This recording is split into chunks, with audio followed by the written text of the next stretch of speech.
Hey there, YouTube. You guys miss me? Hope not. So this is an update video. I know it's been a while since I've actually made a video, put it out on my YouTube channel. You guys have been asking for it. So, just been trying to knock things out as I go with this quarantine thing. It's been hectic, and I've just been trying to, get things done, and not that videos slow me down, but it takes my focus off of trying to get things done, and I think I'm at a good stopping point to right now. I'll probably be back out here later on today, but I just been kind of just tinkering away. So an update on the car, it actually ran, it actually got dynoed, and it actually made some really good power. So if you didn't see it, it made 617 horsepower, all-wheel horsepower, on E85. Of course, it made less on pump gas because, pump gas doesn't benefit you like E85 does, but it made, at the high end, 617 with 602 torque. So the torque is right there. And it's going through a stock Evo 8 transmission, a stock Evo 6 transfer case, and a stock GSX rear LSD, which has a billet cover, so that helps, but it's still, most of it's stock right now. Let's see, what else have I done? Let's just do a quick rundown, and I'll go over everything that I've done thus far and what I'm going to do. Here's the car up on jack stands right now. It just makes it easier to get to things. I was doing a few things underneath the car. I was doing a little bit of exhaust work that I'm still trying to finish up so I could get all the exhaust stuff coated and whatnot. So here I'll do a little quick rundown of everything. So of course it's the 6.7 6.6 twin scroll turbo. My exhaust blanket is over there. Don't mind the welds. I'm not even going to show those because it's horrible, but I'm not the best at welding, but I did it myself. So of course the exhaust is snaked down, and it's going to pretty much be right outside the bottom. I like the hood dump, but being in Virginia and just driving around, trying to drive around, it's going to be just too big of a target. And I really don't want that. So I'm going to be taking all of it off and getting it coated. So that's going to be coated. The exhaust is going to be coated. All, my screamer pipe's been coated, and the whole exhaust side is going to be coated so that it helps minimize the temperatures inside the bay as much. And I might even take my intake off and actually get it coated. I'm not sure.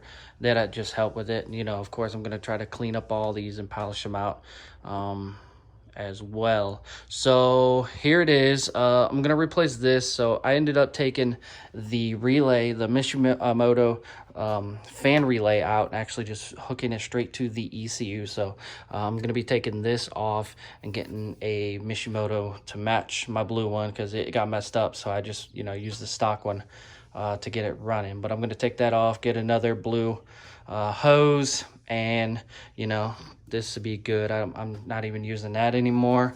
Let's see. I got all my wires, trying to clean it up as much as possible, but seeing as I do have so much wires, it's hard to hide things. I got my catch cans that I still gotta run hoses to. Of course, they're just hanging out off there. So really nothing has changed in here per se, besides it runs and the exhaust has been changed. So I ended up taking the dash out, and I just put it actually in today, but if you can tell, we got some new bits on there, but I'll start low. So I actually replaced my relay box. I made it my own relay box, so it cleans it up and it doesn't look so out of place being in there. So that's on a piece of plastic that I ordered online, and all this is going to get cleaned up, my wiring and stuff, and it's going to be hidden by my 3-pod, which my 3-pod has now my AFR is down here instead of up there, and then my boost gauge is going to go up there, and that's really the only gauges that I'm going to be physically running. Everything else is going to be ran off the AEM So fuel level, voltage, oil pressure, all that's going to be ran off of the actual AEM over there. So yeah, so what I did was I cleaned it up. I cleaned it up a lot down here. It's not the best. I still got another relay box that's up there that is going to be replaced. I have another relay box for that. When I get time and figure out my inside, that's really controls my lights, my horn. I lied, I don't have a horn. It just controls my lights, my tail lights, and the power windows, which will eventually be gone anyway. So here it goes. I cleaned up all the wiring down here. I actually got a 6-channel CAN bus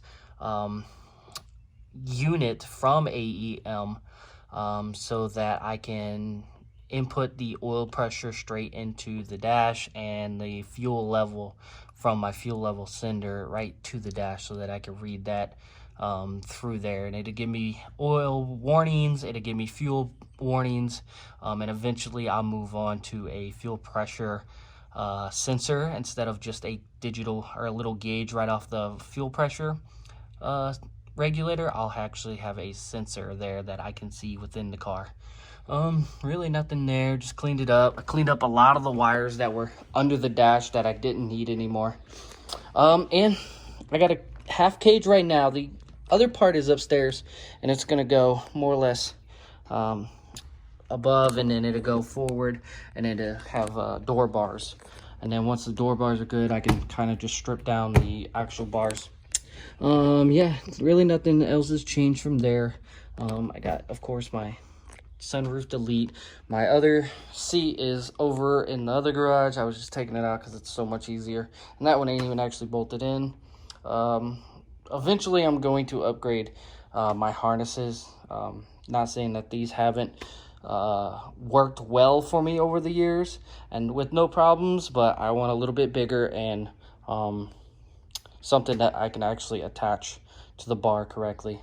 Yeah, so of course, you know, my 3 pods, I got to figure out a pod to put right there, but my 3 pods right there, Sonic right there. I'm going to be cleaning up all this, and you know, I got power that goes straight from the battery all the way back to the ECU. So the power goes from the battery straight to the ECU instead of going through the switch or everything else.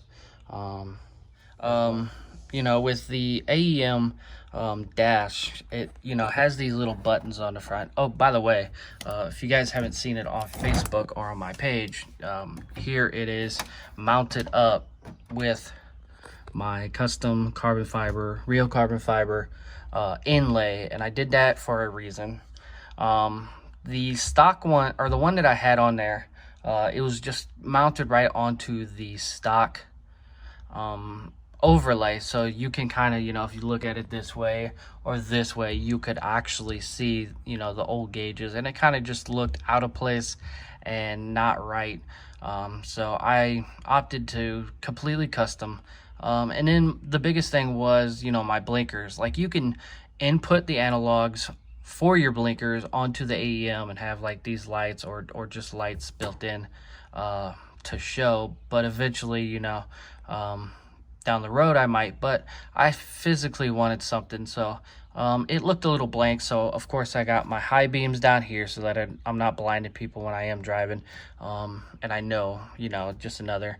And then I got my blinkers right there, and they're just subtle cute little light buttons. They're not actually buttons. I'm going to try, and when I rewire everything, I'm going to try to utilize, you know, the stock placement so that I'm not taken away from this. And of course, you know, the tree, I already removed this one because it was for the rear wipers and all the wipers, and I don't use as well. So, and then we added a ignition race car as fuck you know, switch panel. So I'm gonna of course have my ignition on, and then my start button, and then these ones will eventually be powering something else. So, you know,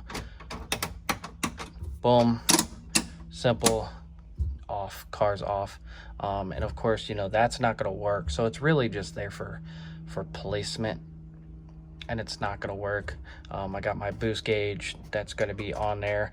I did have a true boost gauge, and it is a true boost gauge. and if you guys don't know what a true boost gauge is from AEM, you pretty much set it up with the electronic boost solenoid straight to here, and you could do settings and scram settings and you know, different little things. My tuner pretty much was like, hey, do you want to manually do it every time you switch from E85 to pump? And I was like, no, I kind of want everything to be subtle in there, so I know that the ECU is going to correct anything that is needed. So we put the boost gauge connected straight to you know, the AEM ECU. So we did that, so now it is just a regular old boost gauge, not a true boost gauge. So really, I don't think these buttons are going to be doing anything. It's just got power, and it tells me how much boost I'm running as well. So, and then of course, you know, I'll have it on my dash too. I just physically wanted a boost gauge right there, and it just makes it settle. You know, I still got the 3-pod A-pillar boost gauge, and I was going to hook it up, but you know, most people, they're gonna see that and they're gonna be like, oh well, you know, this car is either boosted or whatnot. So I'm kind of hiding everything. If you don't look at the front of the car, I'm not really giving away anything. I mean, if you're gonna look in here and you're gonna see this, you're probably gonna think, oh look, a 3G with an ignition thing, it's probably a ricer, and then all of a sudden, you know, I pop my hood and you're fucking freaking out. So let's see, I still got my mirror, which is dirty. I still gotta adjust it. So back to what I was saying. So AEM CD5 and CD7s, they have a reset button over here, and then they have a up button to switch the pages. So you can have different pages, and up to like 7, 2 of them being, one's a splash and then, you know, one's a warning. But you could have different, you know, different channels. So eventually, I don't have a horn, so eventually there's a wire down here that you can connect to a little momentary switch, so you can switch it. So I want to actually set it up to where I can have my horn switch it, because, you know, being so far in there, I'm gonna have to go around if I want to switch. But you know, a simple boom boom boom going through the channels, that'd be nice. And it also has a night mode too, so when I'm driving at night, if it's too bright, the settings are too bright, I can, you know, just set it up there. And I think one of these switches over here are going to be the night mode, so I, you know, you just put power straight to it, and boom, night mode. And then of course this is going to be really my gauges. That is, you know, once my ignition's on, boom, I can start it, gauges and all auxiliary power, and then, you know, start once that I know it goes. So yeah, I mean, as far as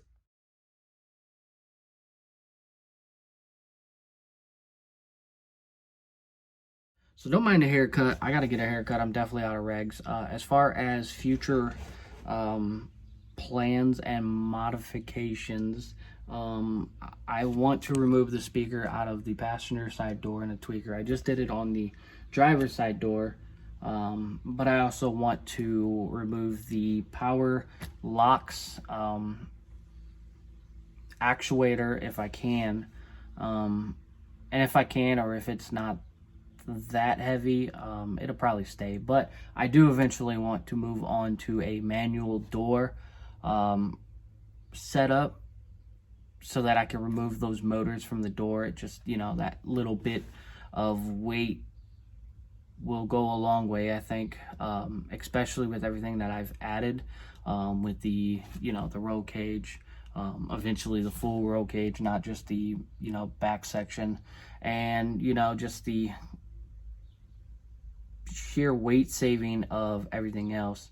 Remember, I got a drive shaft now, I got a full rear end, I got bigger brakes, you know, which down the road I might go small brakes once it actually is a track car, because, you know, technically speaking, this car is street legal. It has plates on it, it has registration, I just put insurance on it, which is cheap, but I gotta figure out, you know, some good spots around Virginia, around this area, that I can go and test the car, because all the tracks are closed, and or they're about an hour away. So of course I want to drive to the track, if possible. You know, if anything happens, I can rent a car or get it towed. But I really want to drive the car. It's what my purpose was when creating or making the car, was to be able to drive it. So yeah, so that's about it. I mean, once it is back together and all the powers are, you know, I could start it up once everything else is in there.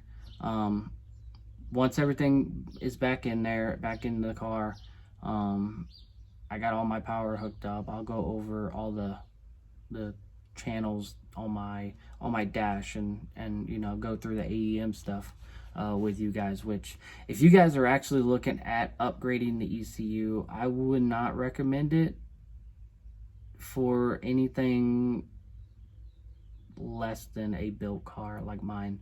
I know a lot of people are asking me about the AEM, but really the stock ECU can do a lot, but it wasn't a lot that I wanted to do with my car. So I wanted the coil on plugs, I wanted the speed density for the V6, and I just wanted the sheer open up flex fuel, you know, flex fuel, and what have you. So looking back now, was it worth it? It was very hard to get it to run. I know my tuner spent some time to get it working. Was it worth it? Yes, because, you know, I have so much more opportunities to tune the car, to have other people, other professional tuners look at the car. Like, a lot of people would not touch the stock ECU because they don't like to deal with the stock ECU. Even though it's kind of the same as an Evo, they just didn't, most Evos that they deal with already, upgrade to a standalone. So yeah, that is the plan with the car. If you guys want to see anything, comment below. Let me know what I can show you guys that I've done that you guys haven't already seen. Yeah, my goal for the car is to get it on the track and to see what I can do with the car. So I'm not trying to beat it up on the streets, because I want to, if I'm gonna break it, I want to break it at the track, and see how fast I can get this thing going, and possibly get the world record. I don't know. So we'll see. Thanks for tuning in. Hopefully this isn't too long of a video for you guys, and it's a quick update. So till next time.